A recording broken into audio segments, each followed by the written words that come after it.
Hello everyone, welcome to enemymilitary.com. Today we're going to be discussing the third generation North Vietnamese Army sun helmet. What do we mean by sun helmet? Well, in the context of helmets worn by the North Vietnamese, the sun helmet, as we're going to show you here, was made of cardboard impregnated with resin. These can be distinguished from the earlier helmets that were actually made of cork or pith, most of which were covered with a khaki tan sort of cotton cover. So if you take a look at the video here, you can see the helmets here on the left-hand side have a very high dome and basically a little bit different shape than the ones here on the right. Both are correct. Both were worn during the Vietnam War. It's just the design that prevailed at the manufacturing plant where the helmets were made. Most of these, from what we can tell, were made in the People's Republic of China for North Vietnam, as was about 99% of everything else the average North Vietnamese soldier carried or wore. So these helmets, again, are made of cardboard impregnated with resin. We're going to show you one that no longer has the original cotton covering on it. This is one that has a field expedient khaki cover that was put on the top. So we're going to kind of show you what the helmet would look like without the cover. So you can see it's cardboard with sort of a crosshatch pattern. This cover has been completely taken off. Here you can see the brads that hold the chin strap in place. They're located on both sides of the helmet. This one's sort of damaged. Has a couple of aluminum vents along with a steel dome on the top. These are typically covered by cotton, and we'll show you what we're talking about there. But again, this helmet has had the green cotton cover completely removed for whatever reason. You can see the discoloring on the rim of the helmet that goes all the way around. We presume that's made by the glue that held the outside ring together, or perhaps the upper and lower cotton covering together. That was where the glue went in any case. So we're going to take a look at the inside of this helmet and give you an idea what we mean by a cardboard helmet.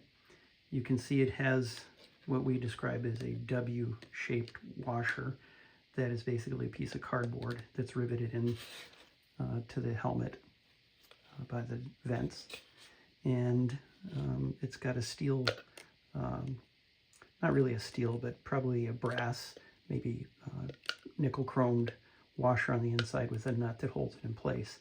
And again, this attaches to the exterior of the helmet. The chin strap is made of a green vinyl sort of material, and if we look at the back of it, this one is very discolored. Typically they're white. We'll show you a few other examples, but this one's a very dirty helmet. It has a leather chin strap with stamped aluminum hardware, much like we see on some of the earlier ones. You can see the surface leather on this chin strap is crazed and falling apart.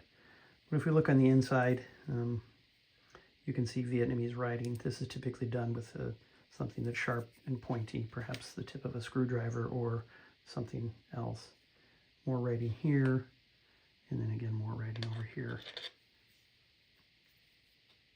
This cloth string is not the original one. The original one probably just wore out, and these would be secured with another piece of string that would match this side, this type of string, and we'll show you what we mean by that in here in just a minute.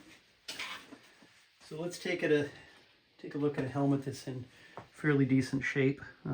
Again, aluminum hardware on the outside.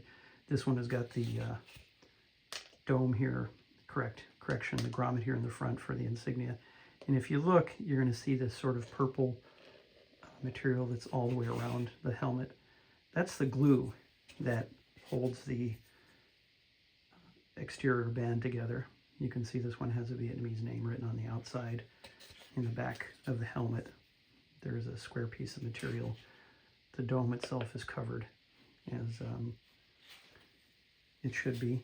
And on the inside of this helmet, very similar to the other one, this has got a purple string, and that's very common for these kind of helmets. And in the back, you can see a material that's more of a white color, not quite as dirty as the other helmet. This one has a little bit of tape in it with the Vietnamese soldier's name in it, and no other kind of writing.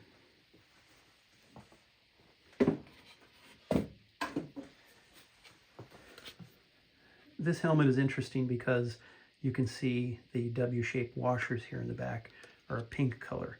That was actually the color of the primer that was sprayed on the cardboard. This is actually a cardboard washer before it was painted green. So that's a really good sign. This one has sort of the purple-brown color string in the back that holds the sweatband together. It's fully adjustable, but this one's missing the green, or actually the purple string that would go right here in the center. But all in all, a very similar helmet to the other one. This one is much less used condition. The other thing that we should note is that the cover itself is made out of cotton, 100% cotton, so you're going to find them in various shades where they're faded and used. That's a typical low dome North Vietnamese third model sun helmet. The next helmet is kind of a low dome helmet. This one either had some substitute material applied to the exterior of the helmet when it was manufactured. It's a little bit different shade of green, kind of an unusual color. But if you're manufacturing tens of thousands of sun helmets every month and you don't have the exact green cloth, and you're the production manager, you're going to use what is available. So this one you can see has got sort of the plasticized chin strap again that we've talked about. Very oftentimes the plasticized chin strap begins to curl with age. This one has got the two tie strings in place.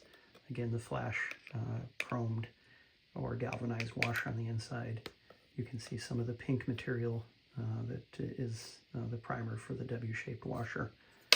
And if we look here, you can see the stud that is basically a brad that passes through the helmet to the outside here, as we had shown you before, and secures the chin strap in place. The other style of helmet that we talked about is one that's got a little bit higher dome on it, not quite as flared on the sides, but basically follows the same pattern. It's got aluminum grommets. You can kind of see the purple glue coming up through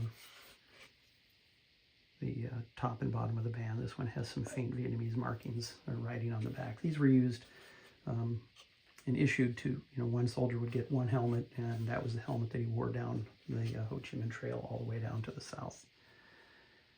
This one again has got sort of the purple brown color string there and there, flash chrome washer on the top, the W-shape cardboard washers here, the typical brads. I'm just spinning it around on the inside to see if there's any Vietnamese writing on the inside of that one. We don't see much, but that's a typical helmet.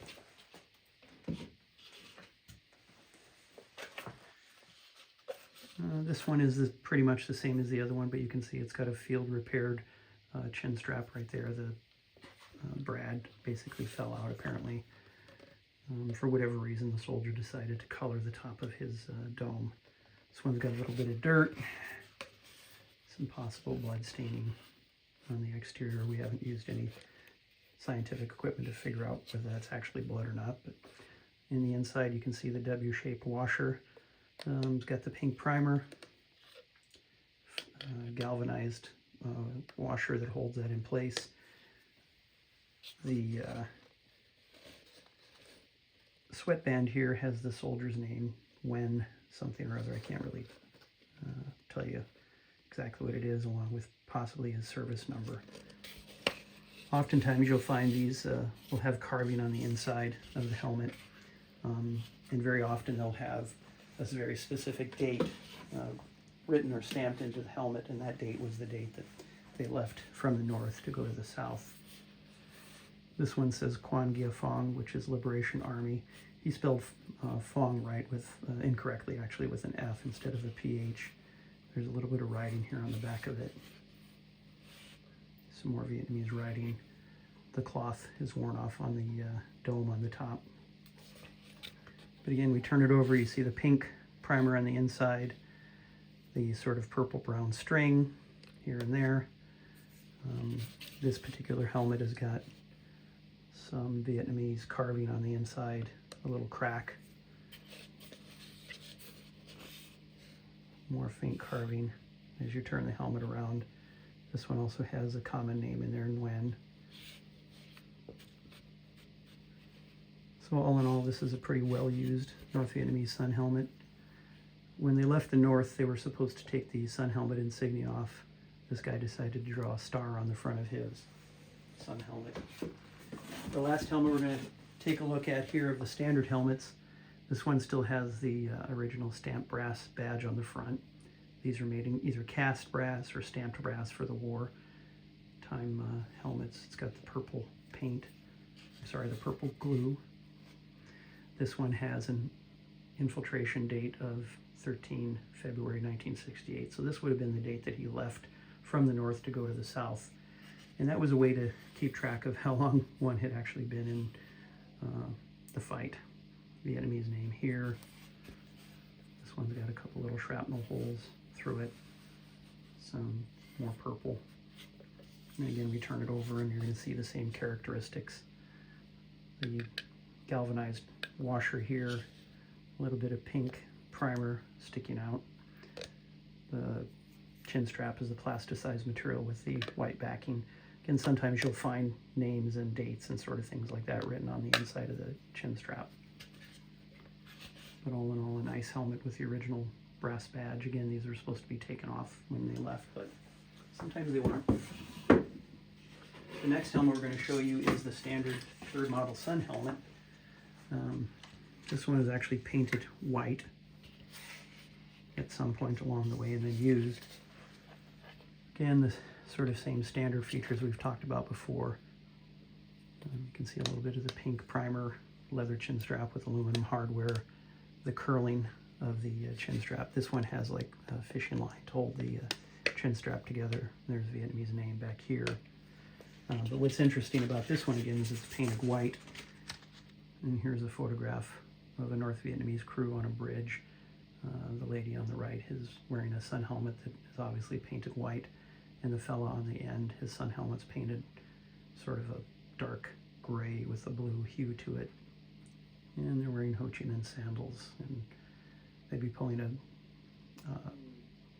pontoon or something across a bridge. But these were used in painted white or gray for whatever reason. And then the next sun helmet we're going to show you is sort of along the lines of the other ones. This one was manufactured without a cloth cover on the outside. Remember, we looked at the other helmet that had the cross hatching. This one has that, but it has some sort of a paint perhaps over the top, and grommet in the front, aluminum hardware. This one has 3 grommet vents, but if we flip it over, we see the same sort of galvanized washer, the purple brown string. The material here is a common white, sort of the pink primer that we've talked about before, but different variation of helmet, different manufacturing technique, but follows along the same lines as the other helmets that we looked at. Anyhow, so that's the third generation North Vietnamese sun helmet. This was the standard sort of sun helmet that the North Vietnamese soldiers wore from 1965 to 73, at least when the U.S. was involved in Vietnam. Sometimes you'll find them with a string net on the top. We find them that are battle damaged and everywhere in between. Sometimes GIs would write their names in the battle where it was captured on them. This was the standard helmet. We hope you've enjoyed the video. We have other videos posted that talk about the other variations of North Vietnamese sun helmets. We'll be doing another video shortly that indicates the difference between all of the sun helmets that GIs would have encountered in Marines during the Vietnam War. Thank you.